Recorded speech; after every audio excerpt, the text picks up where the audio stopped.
الحمد لله نحمده ونستعينه ونستغفره ونعوذ بالله من شرور أنفسنا ومن سيئات أعمالنا من يهده الله فلا مضل له ومن يضلل فلا هادي له وأشهد أن لا إله إلا الله وأشهد أن محمدا عبده ورسوله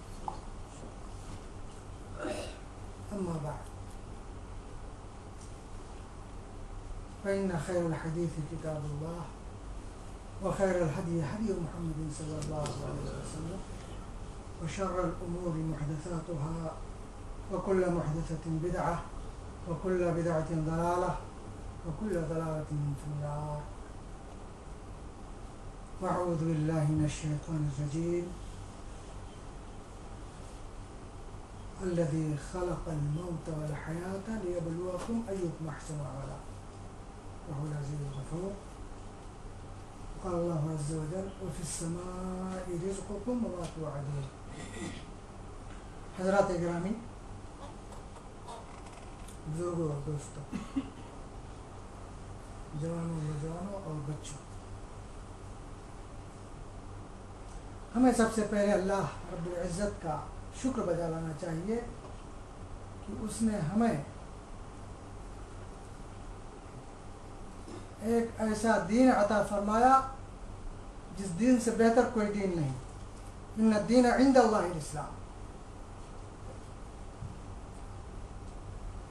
ایسی کتاب، ایسا منشور، ایسا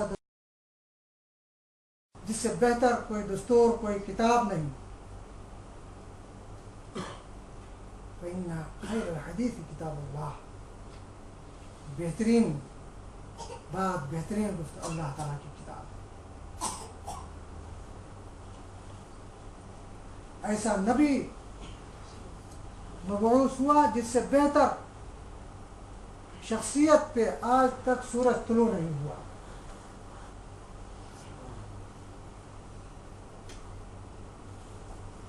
ان کی امت اگر عمل کرے تو سب سے بہتر کنتم خیر امت اخرجت للناس. خیر امت، بہترین امت. آپ بہترین کے معنی بیٹر کے نہیں، بیسٹ ہوگا. اس سے بہتر نہ کوئی امت، نبی سے بہتر نہ کوئی نبی، کتاب سے بہتر نہ کوئی کتاب، اور اپنے رب سے اعلیٰ افضل قادر مطلق کوئی مالک، کوئی حاکم ہے. تمام چیزوں پہ ہمیں شکر کرنا چاہیے، اور اگر ہم حکم کی پابندی کر رہے ہیں تو اس پہ فخر کرنا چاہیے کہ اللہ نے ہمارے اوپر اتنے انعامات فرما دیے ہیں. ایمان، دولت، ایمان کی دولت. آپ دیکھیں گے اپنے ملکوں میں توحید کی دولت، کتاب و سنت اور توحید کی دولت اتنی بڑی دولت ہے کہ اس سے بڑھ کر کوئی دولت نہیں، اس سے بڑھ کر کوئی عزت نہیں. اور شرک، بدعت وہ لعنت ہے جس سے بڑھ کر کوئی لعنت نہیں.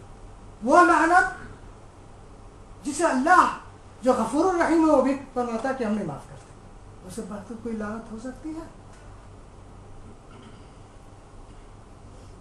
توحید وہ نعمت کہ اللہ کہ رسول صلی اللہ علیہ وسلم فرما رہے ہیں من قال لا الہ الا اللہ موقنا بها قلبه دخل الجنہ. جس نے یقین کے ساتھ لا الہ الا اللہ کہہ دیا وہ جنت میں داخل.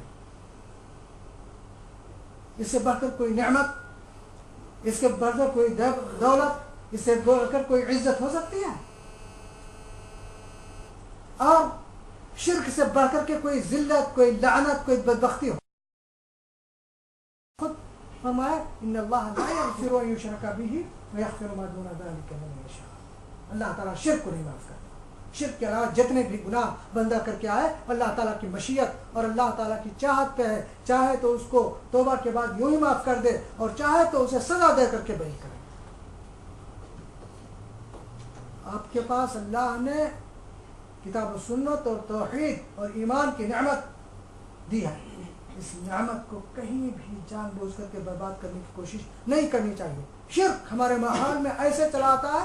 نبی کریم صلی اللہ علیہ وسلم نے شرک کے بارے میں بتایا کہ شرک اتنی باریک چیز ہے اس میں ہمیشہ بچنے کی کوشش کریں کہ جیسے کالی رات میں کالا پتھر ہو، اس پہ کالی چوٹی چڑھ رہی ہو، محسوس نہ ہو رہا ہو، ویسے شرک آ جائے گا. آپ کو پتہ بہت سے لوگ کہتے ہیں شرک کیا، جب لا الہ الا اللہ کہہ دیا تب شرک کہاں سے ہوگا.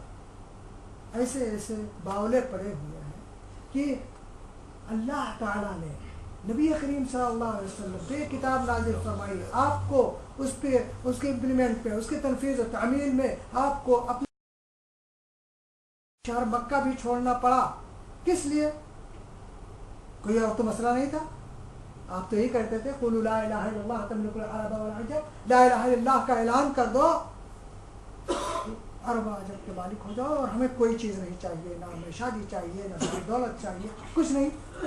لیکن آج بڑے بڑے ڈاکٹر، پروفیسر، بڑے بڑے پڑھے لکھے لوگ اسی شرک کو مزین کر کے پیش کرتے ہیں کہ نہیں یہ شرک نہیں. جس کے لیے نبی کریم صلی اللہ علیہ وسلم کی ذات گرامی مبعوث کی گئی، جس کی بہتری کے لیے آج اسی کو ایسا مزین کر کے پیش کر دیا جاتا ہے کہ نہیں یہ شرک نہیں ہے، اس کو کرو، مست کر دو ذکر و فکر صبح گاہی میں سے، پختہ کر دو مزاج خانقاہی میں سے. یہ شیطان کا حل ہے. اس لیے ہمیں اللہ تعالیٰ کا، ہم کیا کبھی اللہ کا شکر اس پہ ادا کرتے ہیں کہ اللہ نے ہم کو مسلمان بنایا، ہم کو ایمان کی دولت سے نوازا، ہم کو توحید سکھایا اور ہم شرک سے دور رہے. کیا ہم نے کبھی اس پہ اللہ کا شکریہ ادا کیا؟ حضرت یوسف علیہ السلام فرماتے ہیں اتبعت ملت آبائی ابراہیم اسماعیل اسحاق ذلك من فضل اللہ علینا وعلی الناس ولكن اکثر الناس لا یشکرون. شرک سے دوری اور توحید کی نعمت جو ملی، لیکن اکثر لوگ اس کا شکریہ نہیں ادا کرتے. ہمیں سب سے پہلے اللہ کا شکر ہے. اللہ تعالیٰ ہمیں توحید پہ قائم رکھے، آمین آمین، ایمان پہ قائم رکھے، نزع کے وقت سلامت پہ ایمان، آمین آمین ثم آمین. اس لیے نزع کے وقت کب سلامت ایمان رہے گا؟ جب اس پہ عمل رہے گا. اللہ تعالیٰ ہم لوگوں کو کتاب و سنت پہ عمل کرنے کی توفیق عطا فرمائے، اور ایک نعمت جو مل گئی ہے توحید کی، سنت کی، اللہ کی کتاب کی، اسے ہم ہمیشہ سمیٹے رکھیں. آپ جب اپنے ماحول میں جاتے ہیں، ہم لوگ سب دیکھتے ہیں، دیکھ رہے ہیں کہ وہ مسلمانوں نے کیسا ڈاکہ ڈال دیا ہے توحید پہ، قبروں پہ سجدہ ریز ہیں، وہ دعا کر رہے ہیں جو اللہ کے علاوہ کسی کے لیے زیادہ نہیں ہے. پڑھے لکھے آدمی کو دیکھا بہت صاف شفاف، یہ جو مسجد شملان ہے اٹھتے ہوئے کر رہے ہیں. میرے خیال سے میری عمر کے اس وقت رہے ہوں گے، آج سے 20-25 سال کی پہلی بات کہہ رہا ہوں، یا پیران پیر خواجہ دستگیر، بہت ہی اپ ٹو ڈیٹ معلوم پڑ رہے تھے. دیکھیے ان کی نہیں غلطی ہے، ماحول کی غلطی ہے، یا کسی نے بتایا نہیں یا سنا نہیں.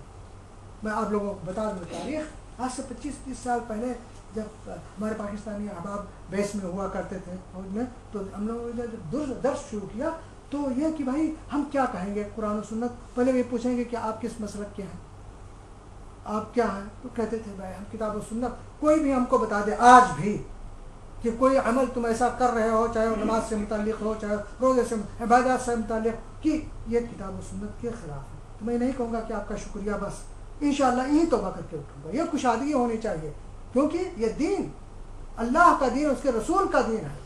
ان کی طرف سے جب کوئی بات آ جائے پیٹنٹ صحیح، تو کسی کو چوچرا کرنے کا کوئی حق نہیں ہے. اگر وہ چوچرا کرتا ہے تو ایمان مومن نہیں ہے. یہ اللہ کا حکم ہے، فلا وربک لا یؤمنون حتی یحکموک فیما شجر. قسم ہے تیرے رب کے، وہ مومن ہو ہی نہیں سکتے جب تک کہ آپ کو اپنے ڈسپیوٹڈ کیسز میں، چاہے عبادات سے متعلق ہو، چاہے سیاست سے متعلق ہو، چاہے اقتصادیات سے متعلق ہو، آپ کو اپنا حکم جج نہ مان لے. ثم لا یجدوا فی انفسہم حرجا مما قضیت، یہی نہیں بلکہ دل میں کوئی تنگی بھی محسوس نہ کرے. چلو بھائی ہے حدیث مان لیتے ہیں، ماننے کی طبیعت نہیں کہتے لیکن مان لے، نہیں تنگی کے ساتھ نہیں. وہ یسلموا تسلیما، سر تسلیم خم کر دے. یہ لا لا الہ الا اللہ صرف ایسے کہہ دیا بغیر اس کے معنی مفہوم کو سمجھے ہوئے اس پہ عمل کیے ہوئے اس کے کیا ہو؟ بہت سے کافر لا الہ الا اللہ کہتے ہیں. ہمارے مولوی صاحب تھے تو وہ تقریر کرتے تھے, بغل میں بیٹھے رہتے, اے پنڈت جی کہاں لا الہ الا اللہ, تو کہتے تھے لا الہ الا اللہ. عبد القیوم صاحب رحمانی رحمہ اللہ بہت بڑے وہ مجاہد آزادی سے ابھی انتقال ہوا.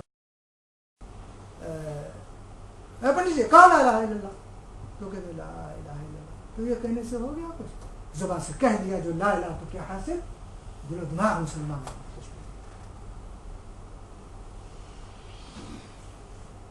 کتنی بڑی نعمت ہے اللہ تعالیٰ کی, کتنی بڑی نعمت.